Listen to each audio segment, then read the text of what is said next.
Hard to believe, but this Sunday marks the one-year anniversary of the National Museum of African American History and Culture. It is still the hottest ticket in town. So far, the museum has welcomed nearly 3 million people, thousands of people each day.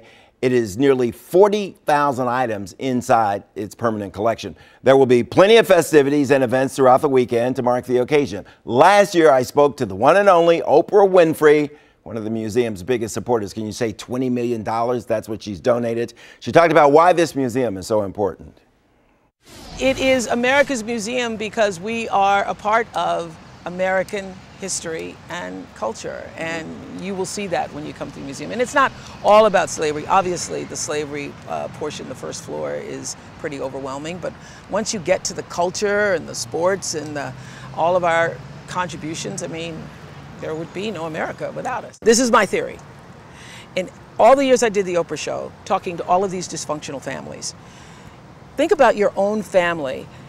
In a family, if somebody is hurting and you don't acknowledge that they're hurting, you don't acknowledge their pain, you don't say, I can see that you're hurting and I want to do something about your hurting, you end up with total chaos and dysfunction. So you have a nation of people who say, you have disenfranchised people who have not been given the same opportunities as other people in the country who are saying, we are hurting and we need acknowledgement for what has happened. And if you continue to ignore it, then you have more chaos and dysfunction and crisis.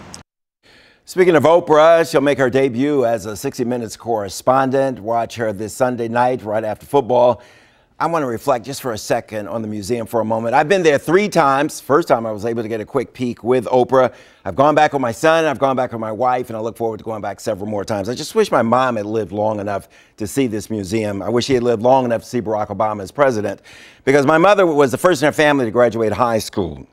She was the first in her family to graduate college. She was 54 when she graduated from the University of Louisville. She was the great-grandchild of slaves.